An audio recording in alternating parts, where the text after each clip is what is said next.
भोले बाबा की तो दृष्टि ही अपरंपार है।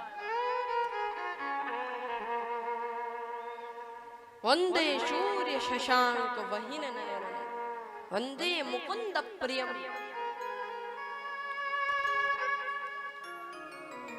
ऐसे भगवान शंकर जो हर चीज पता लगा ले। सती जी झूठ बोल रहे, कछु न परीक्षा लेने गोसाई, प्रणाम तुम्हारे।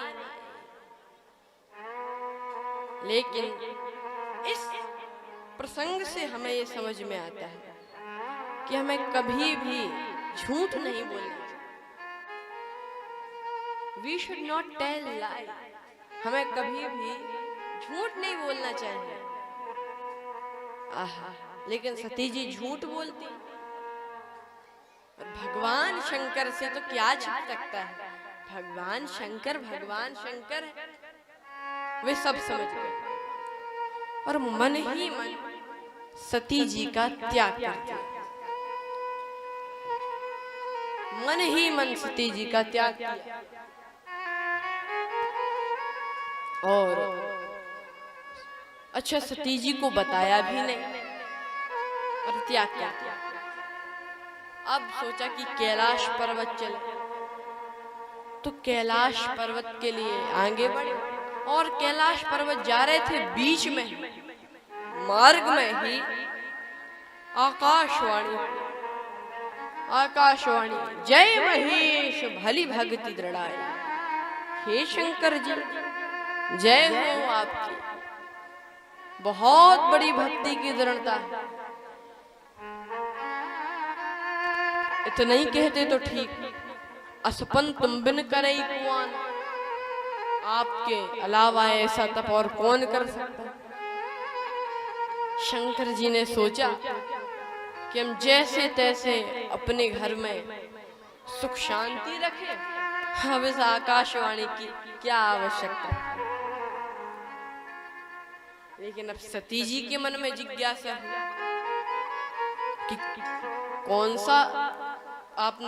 कौन सी प्रतिज्ञा की है। कीन कवनपन कहाऊ कृपाला।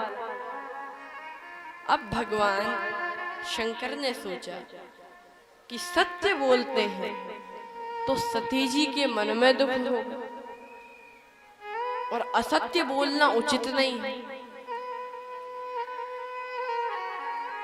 असत्य बोलना उचित नहीं है और सत्य बोलेंगे तो दुख होगा। अच्छा देखिए, हमारे यहाँ कहा गया, हमारी संस्कृति में, कि जो सत्य दूसरों को अच्छा ना लगे वो सत्य ही मत बोलो। और कुछ लोग तो कहते सत्य तो कड़वा होता है। पता नहीं कहां से ये परिभाषा आ गई कि सत्य कड़वा होता है। सत्य के साथ शील। अच्छा देखिए, अगर आप शीलता दिखाएंगे तो आप सत्य नहीं बोल सकते, और अगर आपको सत्य बोलना है तो शील को छोड़ना पड़ेगा। लेकिन ऐसा नहीं, जब दोनों को एक साथ ले लो।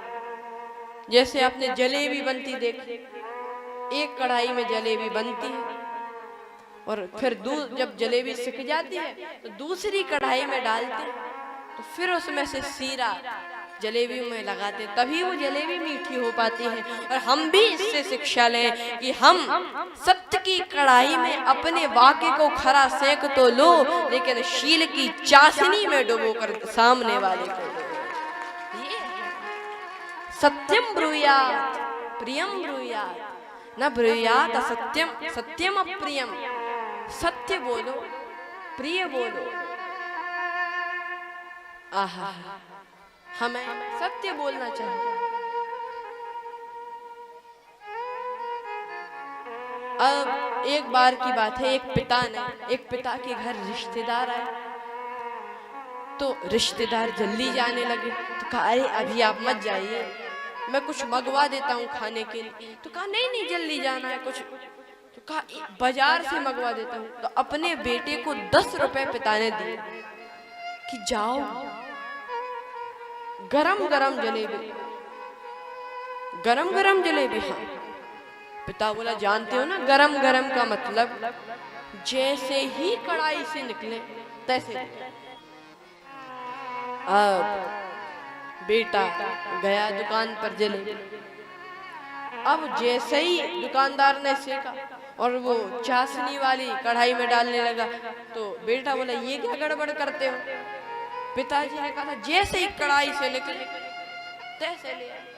अब आप कल्पना करो कि भले ही वो जैसी कढ़ाई में से निकले वो ले आए, लेकिन क्या उसमें जलेबी में कुछ स्वाद आएगा?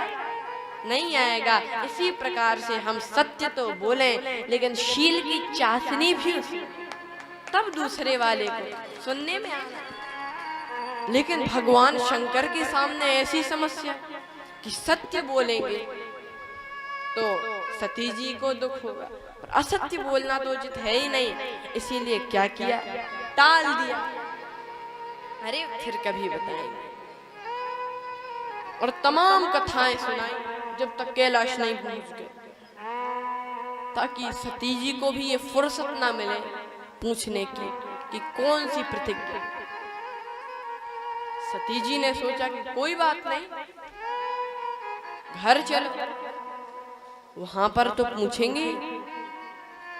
घर चलो, वहां पर तो पूछेंगे। वहां पर शंकर जी समाधिष्ठ होकर बैठ गए। लेकिन सती जी भी तो वे सब समझ गए कि शंकर जी ने मेरा त्याग कर दिया। सती जी सारी बात समझ गए, बहुत दुख हुआ। अब तो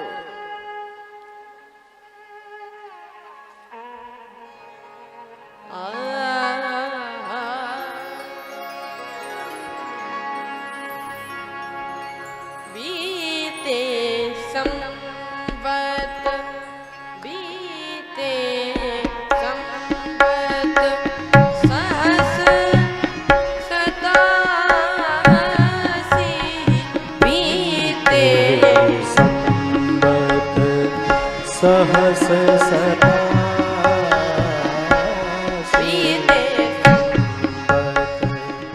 सहस सतासी, बीते संवत तजी समाधि शंभु अविनाशी, बीते संवत सहस सतासी, बीते संवत तजी समाधि शंभु अविनाशी, शंभु अविनाशी, बीते सहस सतासी, बीते संवत जाये शंभु पद वंदन, दीना सन्मुख शंकर आसन, दीना सन्मुख शंकर आसन देना सन्मुख शंकर। सरगम सरग सनि द पद म पद नि सरग सनि द नि सा। सन्मुख शंकर आसन दीना सन्मुख शंकर, सन्मुख शंकर सन्मुख शंकर आसन। शंकर जी ने सामने ही बिठाया, सामने आसन दिया कि आप सामने, और पत्नी का स्थान वाम भाग में है। लेकिन शंकर जी ने सामने बिठाया तो सती जी जान गई कि इन्होंने मेरा त्याग कर दिया।